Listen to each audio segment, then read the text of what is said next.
My fiancée defended her cheating best friend and gave me an ultimatum. If I told her husband the truth, she would leave me. So I told him everything, exposed them both, and ended our engagement on the spot. I never thought I'd be the guy posting on here, but I need to get this off my chest before I lose my mind. I'm San, 32, and until 3 days ago, I had what everyone called the perfect life. I'm the quality control lead at one of Denver's biggest craft breweries. Basically, I get paid to ensure our beer doesn't taste like disappointment. Been with my fiancée Amelia for 5 years, engaged for 8 months.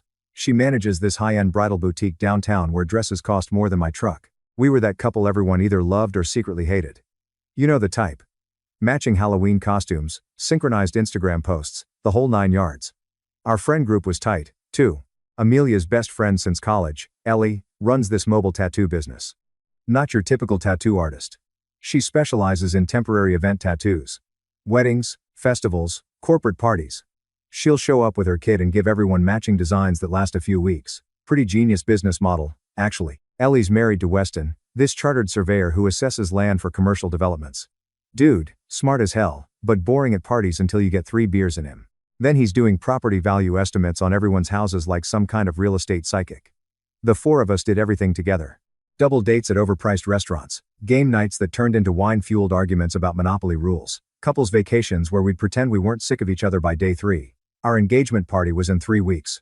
Amelia had been going full bridezilla on planning it even though it was supposed to be casual. She booked the brewery's event space, hired Ellie to do custom temporary tattoos for guests, had Weston helping with layout optimization or whatever surveyors do for party planning. I mostly stayed out of it and focused on making sure we'd have enough of our signature wheat beer for 150 guests.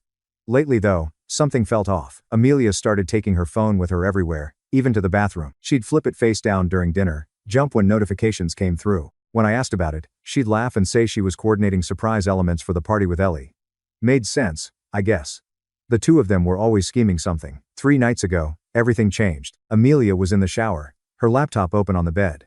She'd been working on seating charts all evening, stressed about which divorced relatives could sit together without causing drama. I was half watching TV when her laptop dinged. A message notification popped up in the corner from Ellie. Delete everything from last night. W almost saw them.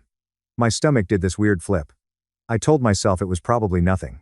Maybe photos from Amelia's surprise bachelorette party planning, but that W had to mean Weston.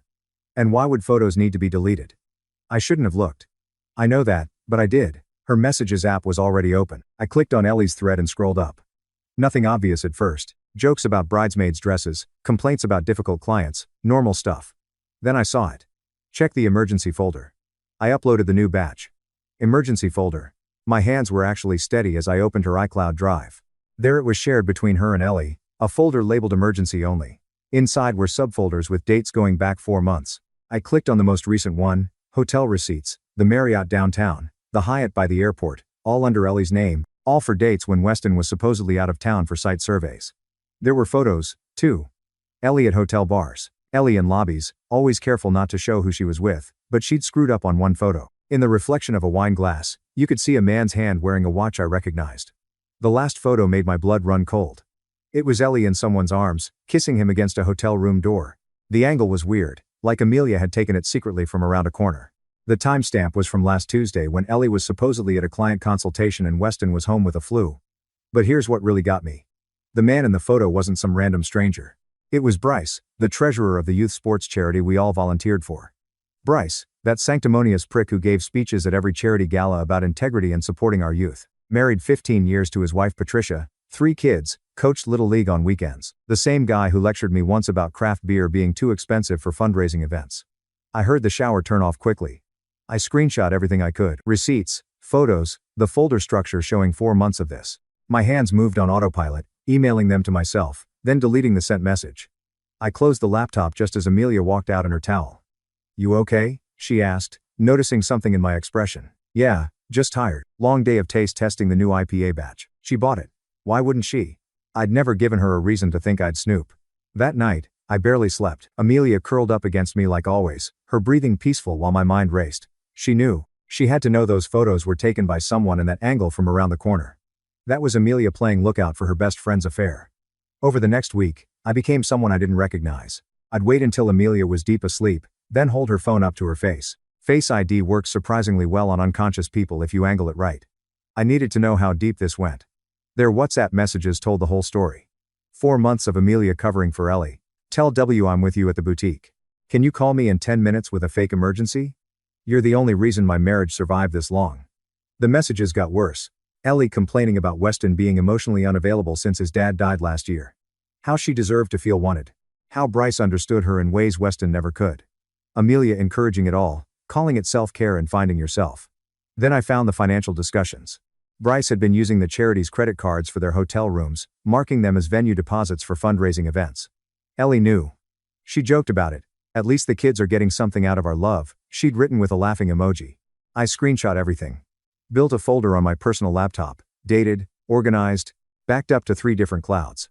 My brewing expertise finally had another use. I approached this like documenting a contaminated batch. Methodical. Thorough. No emotion. Yesterday, I cracked. Amelia was at work and I'd called in sick to the brewery. I printed everything, 47 pages of evidence. When she came home, I had it spread across the dining table like the world's most depressing art exhibition. She walked in chatting about some Bridezilla customer, saw the papers, and froze. What is this? You tell me. She approached slowly, saw the first photo, and her face went through this transformation. Confusion, recognition, then rage. You went through my phone, classic deflection. I'd expected it. Your friend is having an affair. You're helping her. Her boyfriend is embezzling from a children's charity. And you think the problem is that I looked at your phone? She switched tactics immediately. Tears appeared like she had them on tap. You don't understand. Ellie's been struggling since her miscarriage last year. Weston buried himself in work. Wouldn't talk about it. She was drowning. Sohn Bryce was just there for her with stolen charity funds. It's complicated. Bryce does so much volunteer work. The board barely acknowledges him. He deserved to steal from kids. That's your argument. She grabbed the papers, crumpling them. This isn't your business. This isn't our relationship. Why do you care? Because Weston is my friend. Because those kids deserve their sports equipment. Because it's wrong. That's when her entire demeanor changed. The tears stopped. Her voice went cold. If you tell Weston, we're done. What? You heard me. You destroy Ellie's life. You destroy us. She's my best friend, my sister. I won't let you ruin her over some misguided moral crusade. Amelia, I know exactly what she's doing, and I'm telling you to leave it alone. Weston's fine. He doesn't suspect anything. Their marriage works. Don't be the one who breaks it. She stepped closer, her eyes hard. Choose Stassen, them, or me? Because if you tell him, I'll never forgive you. We'll be done. The engagement, the wedding, everything. Is your self-righteousness worth losing me? I stood there staring at the woman I thought I'd marry. 5 years together and she just revealed herself as someone I didn't recognize. Or maybe I'd been blind the whole time. You're giving me an ultimatum over covering up an affair and embezzlement. I'm being realistic. Ellie's happiness matters more to me than some arbitrary moral code. People have affairs. Son grow up. I walked out, spent the night at the brewery, sleeping on the couch in my office. The security guard, Jerome, brought me coffee at 3 a.m., and didn't ask questions. Good man. The next 3 days were hell. I went through the motions at work, but I couldn't focus. I was supposed to be perfecting our summer seasonal blend, but everything tasted like cardboard. My assistant brewmaster, Felix, pulled me aside after I approved a batch that was clearly off. Boss, whatever's going on, you need to deal with it. You're not here. Personal stuff. Yeah, I figured. Can I say something? I nodded. Truth is like fermentation, he said. Once it starts, you can't stop it. You can only choose whether you're controlling the process or letting it go wild. Felix had no idea how much I needed to hear that. That evening, I went deeper into the evidence. I wasn't just building a case anymore. I was understanding the scope. The charity's annual gala was in 5 weeks. They'd be doing their books soon for the fiscal year report. $30,000. Bryce had stolen $30,000 over 8 months. Youth sports equipment, summer camp scholarships, all of it funding his hotel rooms with Ellie. I found more connections. Ellie's tattoo business had gotten 12 referrals from charity events, kids' parties where she'd do her temporary tattoos. Parents who donated got her business card. Clear conflict of interest. Possibly illegal kickbacks. Weston deserved to know. Those kids deserve justice. But Amelia's ultimatum hung over everything. I made my decision Thursday night. I created a burner email account. Typed a simple message to Weston. Your wife is having an affair. You deserve the truth. Check your phone at 6 p.m. Tonight. I attached everything. Photos, receipts, timestamps, the whole file. Scheduled it to send at 5:55 p.m. Friday. Then I composed another email to Monica Rodriguez, the charity board president, former prosecutor, current corporate lawyer, Zero tolerance for BS. Subject line. Urgent financial irregularities. I attached the embezzlement evidence with a note. Check your treasurer's expense reports against these receipts. This needs immediate attention. I scheduled that one for 6:15 p.m. Friday. Friday arrived like a countdown timer. Amelia acted normal at breakfast, kissing me goodbye, reminding me about dinner with her parents Sunday. They want to discuss wedding venue options. I nodded, playing along. She had no idea what was coming. At work, I threw myself into the brewing process. If my relationship was ending tonight, at least I'd leave a perfect batch of porter behind. Felix watched me work with this knowing look, but kept quiet. 4:30 p.m. I was cleaning tanks when my phone buzzed. Amelia leaving work early. Ellie's having a crisis. Be home late. Of course she was. The universe had a sense of humor. 5 p.m. I drove home, my stomach in knots. Either I was about to save Weston from years of lies, or I was about to destroy my own future. Maybe both. 5:30 p.m. I sat in my living room, bourbon in hand, watching the clock. The evidence would send in 25 minutes. Once those emails went out, there was no taking them back. 5:45 p.m. My phone rang. Amelia. Hey, where are you? She asked. Home. You Ellie's place. She's paranoid. Weston knows something. He's been acting weird all week. Did you say something? No. You swear? Because if you did, I haven't talked to Weston since last weekend's game. Okay. Good. I'll probably stay here tonight. Help her calm down. Don't wait up. 5:50 p.m. 5 minutes until the email's sent. I could still stop this. Delete the scheduled sends. Pretend I never saw anything. Keep my fiancé. Keep the peace. Keep living the lie. 5:54 p.m. I opened my laptop, logged into the burner account. My cursor hovered over the scheduled emails. 5:55 p.m. The first email sent, the front door slammed open. Amelia burst in, phone in hand, face wild with panic. Ellie just got a call from someone. They said Weston's about to receive an anonymous email. Was it you? Was it you? I closed my laptop slowly and looked her straight in the eyes. Yes, it was me. For a second, she just stared like her brain couldn't process the words. Then she erupted. You have no fucking right. The vase on the entry table, a gift from her mother, went flying past my head and exploded against the wall. Ceramic shrapnel everywhere. You just destroyed 4 lives because you couldn't mind your own fucking business. 4 lives. What about the kids whose money Bryce stole? What about Weston living a lie? She was crying now, ugly, sobbing, mascara creating black rivers down her face. Her phone started ringing. She put it on speaker. Ellie's voice filled the room. Hysteric. He knows. Oh God. He knows everything. He's packing his things. He won't even look at me, Amelia. He won't even look at me. Where are you? Amelia asked. Home. He's in the bedroom. I can hear him throwing things in bags. What do I do? What do I do? Don't admit anything. Maybe it's fake. Maybe he has photos. Screenshots of our messages, hotel receipts, everything. Amelia glared at me with pure hatred. We're coming over. No, he said if you show up, he's calling your fiancé and telling him you knew. He said, you're just as guilty. The call dropped. Amelia threw her phone at me. I dodged it. Happy now? You got what you wanted? What I wanted was honesty. What I wanted was a fiancé who wouldn't help cover up. My phone buzzed. A text from Monica Rodriguez. We're calling an emergency board meeting. Police will be involved. Thank you for bringing this to our attention. I showed Amelia the screen. The color drained from her face. You didn't just expose the affair. You reported the embezzlement. It's theft. Amelia from a children's charity. Bryce is going to jail. You realize that he has kids, a wife, you've destroyed an entire family. He destroyed his own family when he decided to steal money and sleep with his friend's wife. She laughed, actually laughed, but it was hollow, bitter. You want to talk about honesty? You want to be the moral hero? Fine. Let's talk about honesty. She sat down on the couch, suddenly calm. Too calm. Last year when you went to that brewing conference in Austin, remember 4 days of workshops and networking? My stomach dropped. I knew where this was going. I fucked someone. The words hung in the air like poison gas. It meant nothing. Just some guy from a bar. I was angry at you for missing my boutique's grand reopening for that conference. Ellie covered for me. Told you I was sick when you called that night. Remember? I was in another man's bed. I felt nothing. Absolutely nothing. Like she just told me the weather forecast and you kept this from me for a year. Ellie convinced me it would only hurt you, that it meant nothing, that our relationship was worth more than one mistake. She stood up, stepped closer. So, before you judge her for protecting me, Remember, I was protecting you too from the truth. That's not protection. That's manipulation, is it? You seemed pretty happy not knowing. My phone rang. Weston. I answered. His voice was broken, barely holding it together. Was it you? The email. Yeah. Thank you. A pause. How long have you known? A week. Amelia knew. I looked at her. She was shaking her head, mouthing. No. Yes. She knew everything. I'm done with all of you. He hung up. Amelia sank to the floor.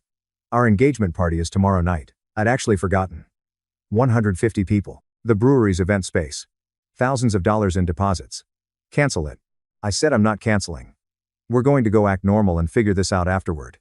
You just told me you cheated on me. And I forgave myself. You should too. We can work through this. Soon, after the party.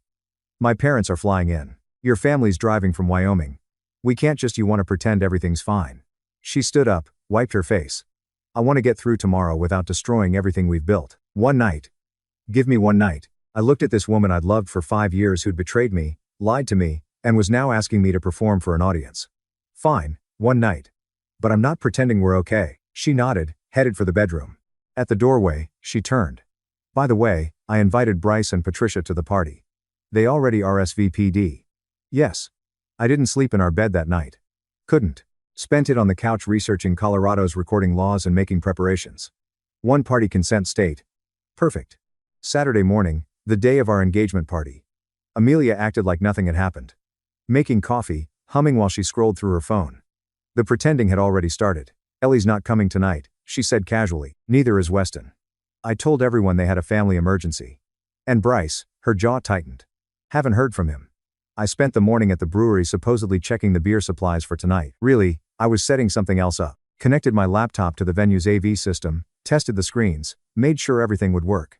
The IT guy, Rodriguez, didn't ask questions when I told him I had a special presentation planned. Romantic slideshow, he asked something like that. I created a PowerPoint titled It the Truth About Us. Started with photos of Amelia and me over the years. The lies needed context. Then came the evidence, screenshots, receipts, the affair photos, her confession about cheating, everything organized chronologically, building to a crescendo. By 5 p.m., guests started arriving. I showed up separately from Amelia, wearing the suit she'd picked out months ago. Ironic, the brewery's event space looked incredible. String lights everywhere, roses and white orchids on every table. The photo booth she'd insisted on. Our engagement photos blown up and displayed on easels. Everyone commenting on how perfect everything looked. You're so lucky. Her cousin Tracy told me. Amelia is just amazing. Yeah. Amazing. Amelia arrived fashionably late in a white dress that cost more than most people's rent. She played the part perfectly, laughing, hugging everyone, posting stories on Instagram, but I caught her constantly checking her phone, scanning the crowd. At 6:47, Bryce walked in with Patricia. The ball's on this guy. He glided everyone like he wasn't currently under investigation. Patricia looked oblivious, chatting with other charity board members about the upcoming gala. Amelia went pale when she saw them, but recovered quickly. Bryce, Patricia, so glad you could make it. The fake enthusiasm made me sick. My parents arrived from Wyoming. My dad already 3 beers deep from the road trip. My sister pulled me aside immediately. You look like shit. What's wrong? Wait for it. The party continued. Dinner was served, catered by this upscale place Amelia had insisted on. People gave impromptu toasts. Her father talked about how proud he was of his daughter finding such a stable, honest man. The irony almost made me laugh. Around 8 p.m., Amelia kept trying to pull me aside. We need to talk. Not now. Son. Please just give me 5 minutes. After the speeches, her eyes widened. What speeches? We didn't plan speeches. I did. The color drained from her face. She grabbed my arm, nails digging in. Whatever you're thinking, don't. My parents are here. Your parents are here. Don't ruin this. I pulled free like you ruined us. My best man, Danny, clinked his glass at 8:30. The room quieted. Everyone, let's hear from the happy couple. Applause. Amelia shook her head at me, pleading with her eyes. I grabbed the microphone. Thank you all for coming tonight. Before I talk about our future, I want to share our story. I pulled out my phone, connected it to the AV system. The screens around the room lit up with our first photo together. This is from 5 years ago. Our first date. Look how happy we were. More photos scrolled by. Vacations, holidays. The proposal. But stories aren't just about the good times. They're about truth. I clicked to the next slide. A screenshot of Amelia's text to Ellie. He doesn't need to know about Austin. What he doesn't know won't hurt him. Gasps rippled through the crowd. Amelia lunged for my phone. Stop. Turn it off. Felix and Jerome, my brewing buddies acting as unofficial security, gently stepped between us. Please. Son. She was crying now, real tears this time. Please don't do this. Her father stood up, his face turning purple. What the hell is going on? I looked at Amelia, then at Bryce, who was trying to slip toward the exit, then back at the crowd of confused faces. Everyone should know the truth about the people they trust. I clicked to the next slide, but that's not even the worst part. Let me show you what else has been happening. The next slide filled every screen, Ellie and Bryce kissing against the hotel door. The timestamp clearly visible. The gasp from Patricia was audible across the entire room. That's Ellie, Amelia's best friend, with Bryce, our charity treasurer. While their spouses sat at home, Bryce tried to bolt for the door. Monica Rodriguez, the charity board president, stood up and blocked his path. Sit down. The next slide, hotel receipts charged to the charity's credit card, $30,000 itemized. These venue deposits were actually funding their affair. Money meant for kids' sports equipment. Monica was already on her phone, presumably with the police. Patricia stood frozen, staring at her husband. Then she walked over, calm as death, and slapped him so hard his glasses flew off. The room erupted. I clicked again. Amelia's confession text appeared. If son doesn't forgive me, I'm taking half the brewery in the settlement. Colorado's a 50-50 state. That was from this morning. She'd sent it to Ellie while I was setting up at the venue. Her father approached me, his face unreadable. Is all of this real? I handed him my phone with a complete file. He scrolled through it, his expression darkening with each swipe. Her mother was crying quietly. We raised her better than this. Her mother said to me, I'm so sorry. Amelia stood in the center of the chaos, mascara streaking, her perfect white dress somehow making her look smaller. But she wasn't broken. She was furious. You had no right. This was private. You violated my privacy, my trust, your trust. I laughed. Actually laughed. You cheated on me, covered for your friend's affair, helped hide embezzlement, and you want to talk about trust? I pulled out the ring box from my pocket, set it on the gift table. Keep it. Consider it severance. We're done. Her family was already gathering her things, her father's face dark with shame. As they guided her toward the door, she turned back one last time. I hope you're happy. I will be. The party cleared out fast. Monica stayed to get my complete statement and evidence file. Patricia's divorce lawyer, who happened to be at the party, was already on the phone. My parents helped the staff clean up, my mom periodically hugging me and calling a million names in Spanish she'd learned from her coworkers. Sunday morning, Weston called. Thank you, he said, voice raw. I filed yesterday, clean split. She's not fighting it, can't with all the evidence.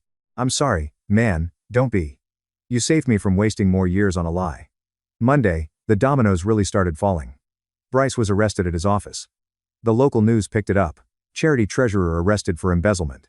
$30,000 confirmed stolen, looking at 3 to 5 years. The charity held an emergency meeting, implementing new oversight measures. Ellie's tattoo business imploded overnight. Screenshots of her messages went viral in local Facebook groups. Would you trust someone who did this at your kid's party? Her Yelp rating tanked. She closed her social media accounts within 48 hours. Amelia was fired from the boutique by Wednesday. Turns out she'd been giving Ellie massive discounts and writing them off as damages. Her boss found out when investigating after seeing the party footage someone had posted online. Her reputation in Denver's wedding industry was radioactive. 2 weeks later, I got a text from her. Moving back to Nebraska with parents. Hope you're satisfied. I didn't respond. 3 months later, Weston and I grabbed beers at a different brewery. He looked healthier.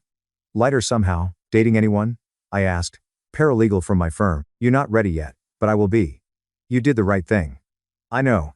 6 months after the party, I was in the brewery developing our new winter ale when my phone buzzed. News alert. Former charity treasurer sentenced to 4 years in prison. Must pay $45,000 restitution. There was a quote from Ellie calling it excessive punishment for a mistake. Nothing from Amelia.